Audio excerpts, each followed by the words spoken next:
Hi everyone, as you can see, I've got the donuts ready for tonight. We're going to light the Chanukah soon. I'm going to go to Davar Mincha and then Arvit. We're going to light the candles in the house just to get you guys going for the day. It's some nice jelly donuts over here.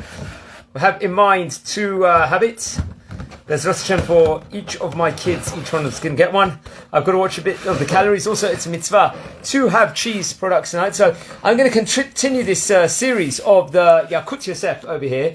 And we're going to actually leapfrog a little bit. We're in the middle of section 242. But I'm going to talk about the Bnei Madlikin. That is Siman 270 today. Because it's pertaining Chanukah. So I'm going to skip this later on when we continue this. Once again, this is Lilun Nishmat for...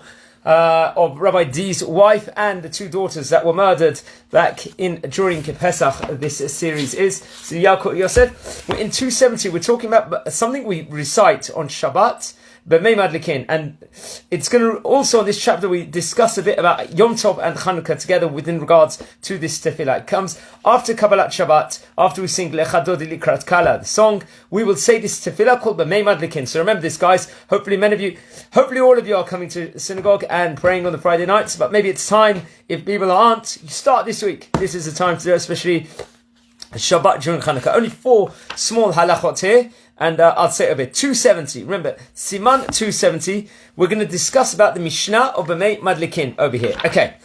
Aleph. I'll say it in Hebrew and in English for all you to understand. Noagim lomar perek Bnei Madlikin. Manhigino leomru kodem tfilat arbit. Okay. The custom is to recite the second chapter of Mishnayot Shabbat during the prayer of Kabbalat Shabbat. So, Bnei Madlikin is in the Mishnayot of Shabbat, and it's the second chapter there. It's chapter Bet over there. So that's something very important that people should know. And there's a custom also in Jerusalem to recite this prayer before the Tfilat Arvit inside the Bet Knesset. So that's a custom there, the Tfilat of Bnei Madlikin. That's initial introduction. Now how about Yom Tov and Chanukah that comes on together? What do we do? What's the protocol over here? That this Shabbat, it's going to be Chanukah. So do we say it or do we not? Now remember, in Sephardi synagogues, there's different customs to the Ashkenazic synagogues over here. So very much me being a Sephardi, this will be pertaining to me, but obviously everyone should follow their minhag also. Halacha bet. En omrim b'mei madlikin b'yom tov. So on Yom Tov, you're not going to do it. Now, is Yom Tov just considered, we're talking about the Shalosh Regalim over here, Pesach, Shavuot, and Sukkot, or do we include something like Chanukah or Purim over here? Okay. Ein omrim b'mei madlikin b'yom tov, sharei mutar ladlik b'yom tov, b'otam shmanim u'ptilot she'asu chachamim ladlik b'hem ner shel Shabbat. Okay, so we're saying we do not recite this chapter on Yom Tov evenings, since one may kindle lights on Yom Tov using those types of wicks and oils that are forbidden for use for Shabbat lights. Okay. V'chen b'yom tov shechal b'Shabbat, v'chen b'Shabbat chol hamoed, v'Shabbat shel Chanukah, or b'yom HaKippurim shechal b'Shabbat, אלה אומרים אמר רבי אלעזר אמר רבי חנינא תלמידי חכמים וכן בשבת שחל אחרי יום טוב אין אומרים בבני מדליקין. So likewise, we do not recite it when Yom Tov coincides with Shabbat, on Shabbat of Chol HaMoed naturally, and Shabbat of Chanukah, which is going to be this Shabbat coming, or when Yom Kippur coincides with Shabbat, which can happen.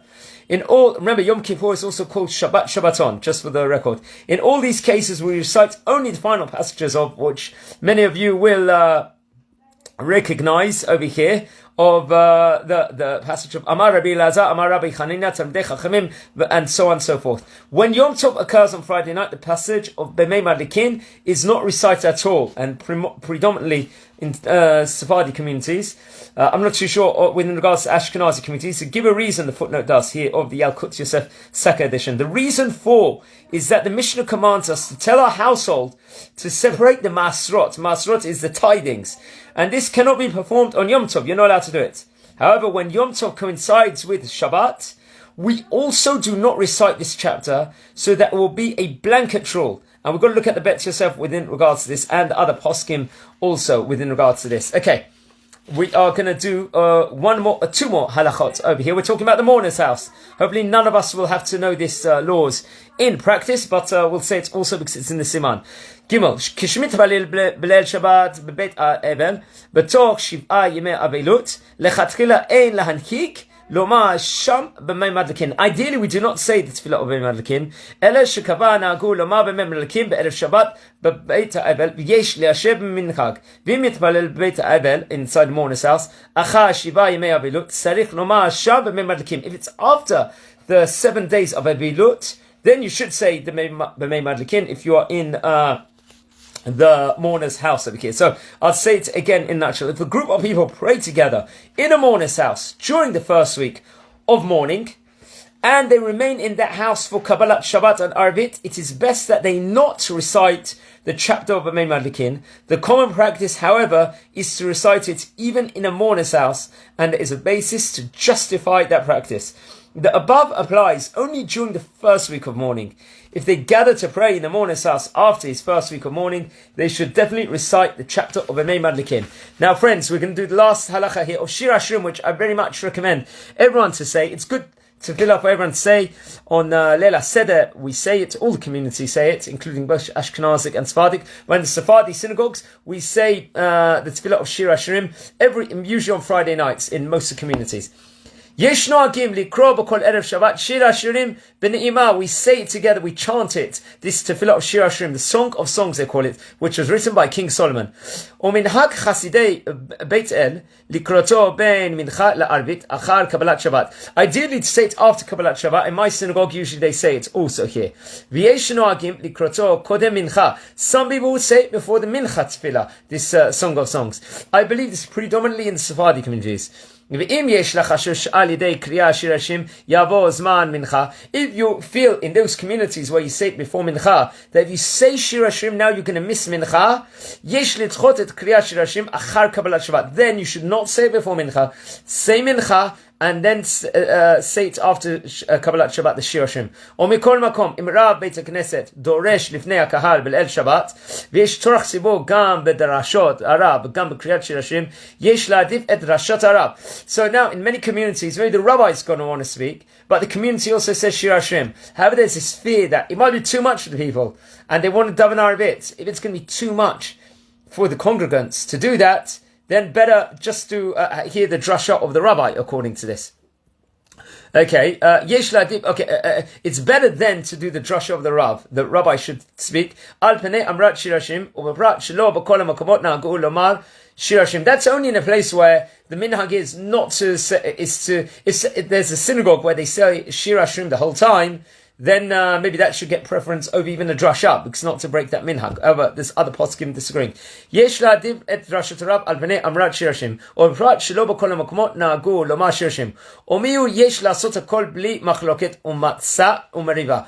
Ideally, there should not be any arguments in any of the synagogues within regards to should the rabbi speak, should we say Shir Hashirim or not. Everyone should be unified and see the atmosphere of the synagogue at the time of what to do. Because one thing we don't want in any synagogues is politics and machloket, and everyone should be in unison before we will actually make that decision of what to say or what not to say. So so this was chapter 270. Look into it, of the Yalkut Yosef. Obviously, I thought I will do this one, skip ahead, because it's Chanukah today, so it's sort of pertaining Chanukah also. And got the donuts ready for tonight. Everyone enjoy and have a meaningful Chanukah. Try and make the most of it. Be'ezrat Hashem. Take it easy, everyone. And please watch over the previous videos of this edition. And I would like to dedicate this Refuah Shlema to Ruth Rachel Bat Margalit, who just gave birth only a few weeks ago. So Chanukah Sameach, happy Chanukah, and enjoy. Take care.